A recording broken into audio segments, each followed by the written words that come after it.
And that, my friends, is why I don't talk to ghosts anymore. Wow.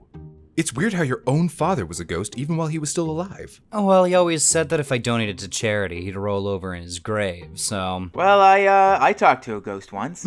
And what'd you talk about? Your favorite color of overalls? It's navy blue, obviously, and no, it told me that I was destined to die in an elevator. But there are no elevators on a submarine, so that ghost can bite me. Hey guys, the fax machine just spit this out. Does anyone know what it means? It looks like a bunch of steering wheels. No, not this. Not again. What's got your fur all matted? No, this isn't happening. Not again.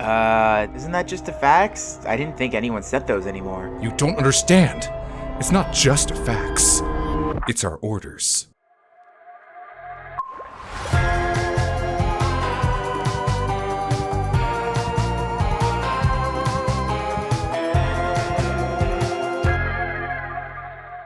Let's just call them and tell them we don't know what's going on. Communication is the basis for a competent team. Impossible. Out of the question. In today's episode, we'll discuss all the ways you're wrong. Whoa there, Bear Cub. Maybe this is just some art to put up on the wall.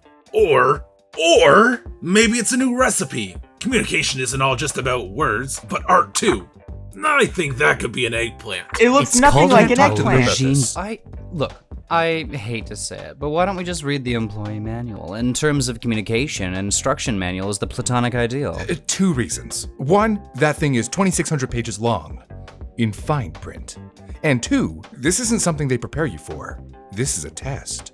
That's stupid. How could they expect us to get anything done? That's the test. No, you can't just say, that's the test, and make it a part of your imaginary test. That's the test. No, stop. No, it's not a test. The test. Should we follow him? You two go after Beej if you want. I'm just gonna save us all the trouble and look it up in the book. Test. Cut the crap, man. You're creeping people out. Look, this book might be long, but why waste time interpreting something when there are clear written instructions right there? Okay, maybe Lorne was a little right, and this thing sucks, but I still think that writing is the best way to convey information. While spoken language might predate writing, it allowed us to preserve information in ways that we were once unable. Of course, oral traditions exist, but as we've seen with indigenous cultures across the planet, an oral tradition is one colonialism away from extinction. Not to say writing is better, but you don't have to worry about your kids forgetting family history if you have it recorded in writing somewhere.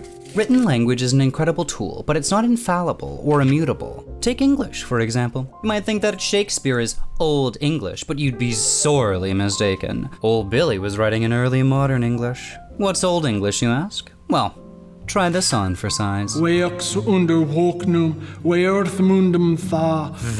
Old English. That section of text comes to us from Beowulf around 975 to 1025 AD-ish. And it's a big-ish. English, as we understand it today, with standardized spelling and pronunciation, didn't show up until like 500 years later. Between that, we had late Middle English, which starts to look like our English, except it's like if you forgot how to spell and you got really into French. Then we get to Billy and his thous and hasts and to be's and not to be's. And after that, we get to late modern English, which is basically legible to us, but got a little, should we say, messy as the British Empire started forcing it on everyone and destroying as many other languages as they could. Remember those oral traditions? This is who killed them. The problem for the British Empire is that people don't really forget where they come from, and English adopted tons of foreign words around this time. And finally, we get to contemporary English. Or should I say, skirt, skibbity toilet, Rizmaster brain rot. Now, the main problem with writing, and language as a whole, is that it's not a cable that transmits meaning from me to you. It's a coded system that I send to you, you then decode, and then hopefully you get what I'm talking about. Enter the humble instruction manual, or more specifically, technical writing. Technical writing is basically a kind of writing meant to explain some kind of service or resource in a way that is as clear as could possibly be. Technical writers, depending on their industry, can write medical guides, journal articles for business and finance, supporting documentation for software and technology, schematics for engineering projects, and of course, instruction manuals. Technical writers take language, which is messy, complicated, and prone to change, and make it simple and easy to interpret. Basically the opposite of poetry. Though now that I think about it, are not instruction manuals just poetry for the everyday? Is not poetry an instruction manual on how to be human? Food for thought. Although, not all technical writers are good at their jobs. Okay, I didn't want to do this, but I think I have to. I have to go. Full hog.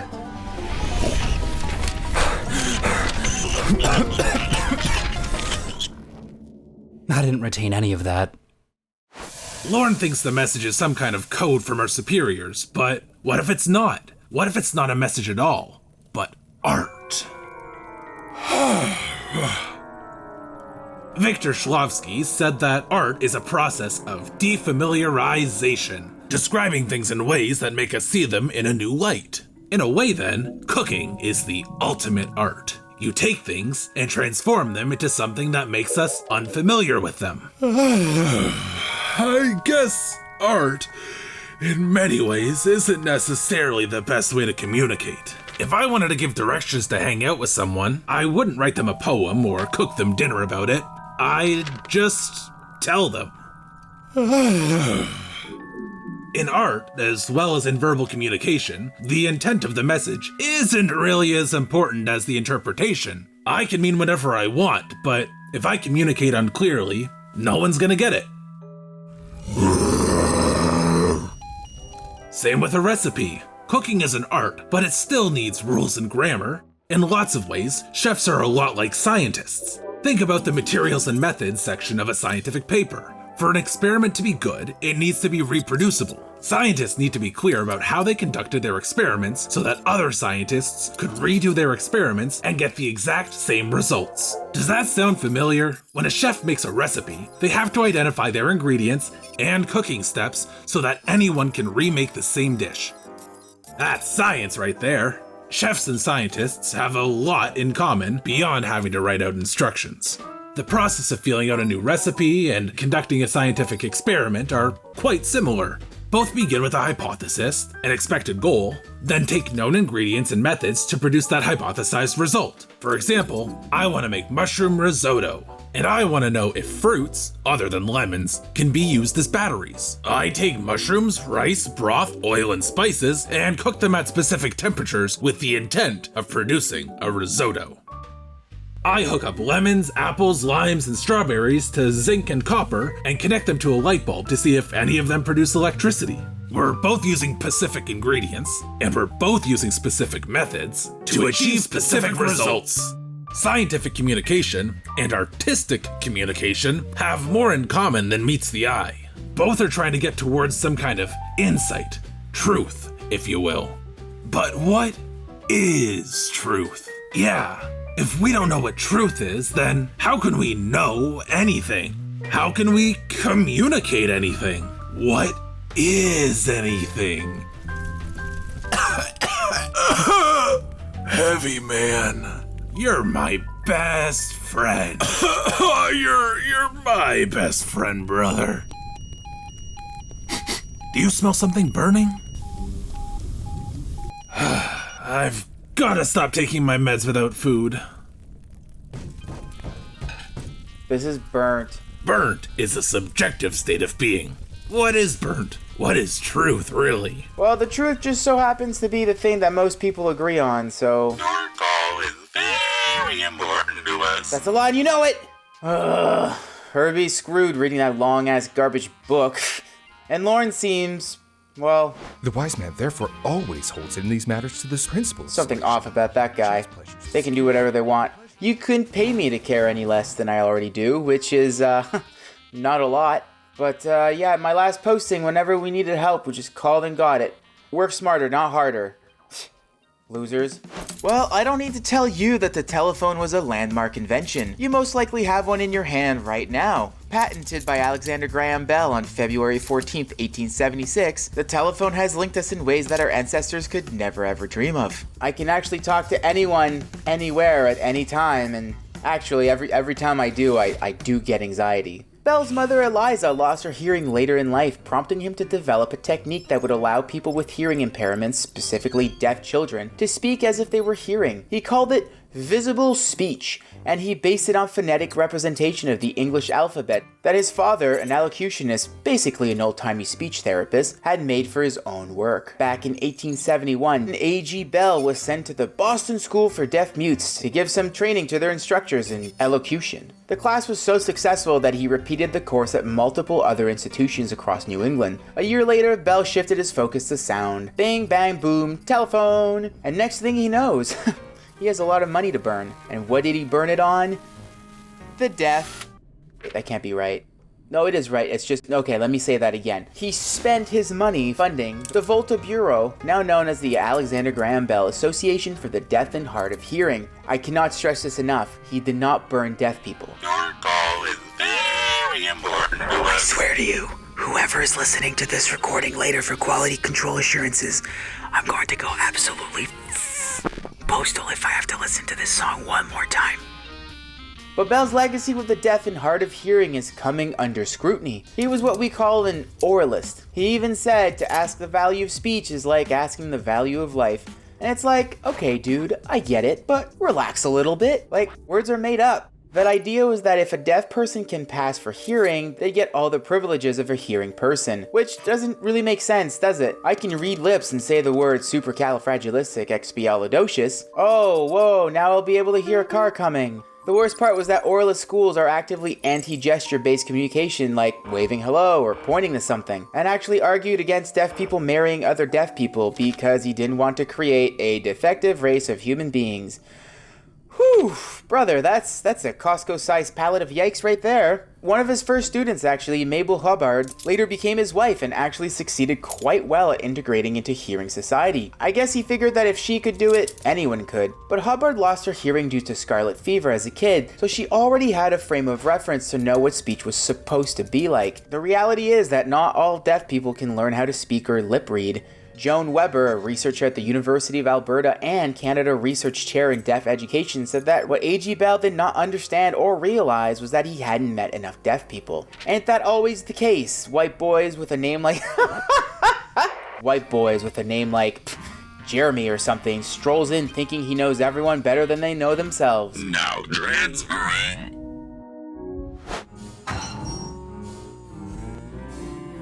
Add that to the list of reasons I hate elevator music.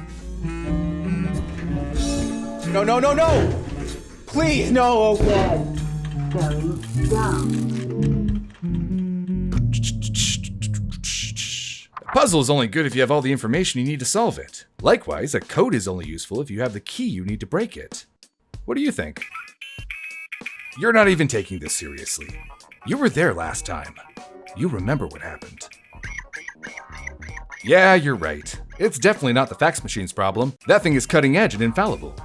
But as this ship's one and only yeoman, I always have to be on the lookout for alternative solutions and ensure that the administrative needs of all crew members, humans, and whales are met during emergencies.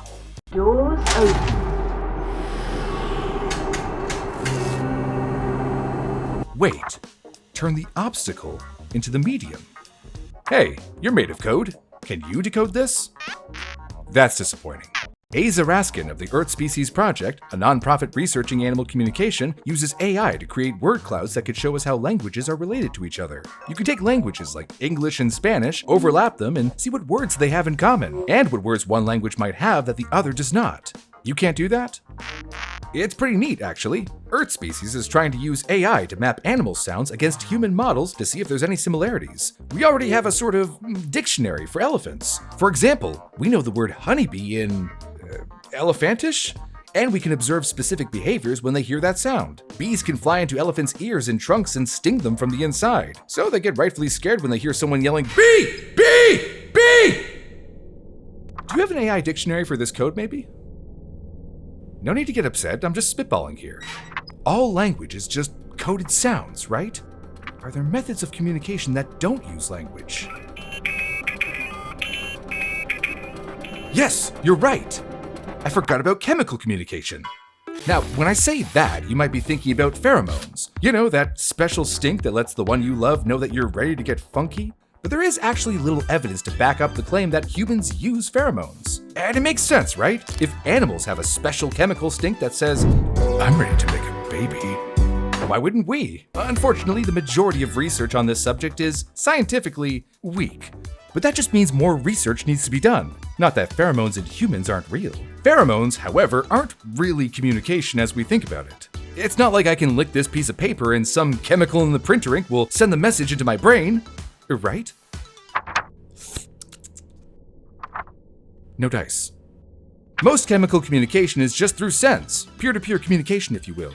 But what if I told you that trees have their own cell phone networks? Granted, it's not technically a cell phone network, but a network of mushrooms that underscore vast swaths of forested land. These mycorrhizal networks connect what researchers call hub trees to their offspring, allowing the older trees to pass carbon, nitrogen, and water to their children through a network of mushrooms improving photosynthetic rates. Not just that, trees can transmit defense signals through these networks. Broadbean plants can answer aphid attacks by broadcasting defense signals through mycelium, letting a plant's neighbors begin producing aphid repellent and aphid predator attractants before they're attacked too. But there are even chemicals being transmitted that researchers say don't benefit the receiving plant at all, which demonstrates that these networks aren't simply just methods of transferring nutrients and warning signals from place to place, but something more complex, even biochemical warfare. Tree-to-tree smack talk, if you will. Oh, is that what you mean? Well, I mean, I could give it a try, I guess. Any luck? No dice. Maybe I was wrong. Maybe this isn't a message from head office. Did you find anything in the book, Herb? Turns out you can have all the words on Earth, but they're useless without the ability to comprehend them. You went full hog, didn't you? It felt like a good idea at the time. The last time you did that, you gave yourself a concussion. In my defense, it was a complicated book. It was Twilight.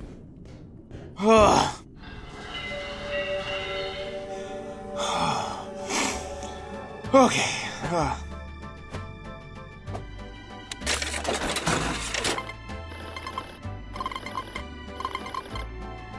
You know what? Maybe it was a test.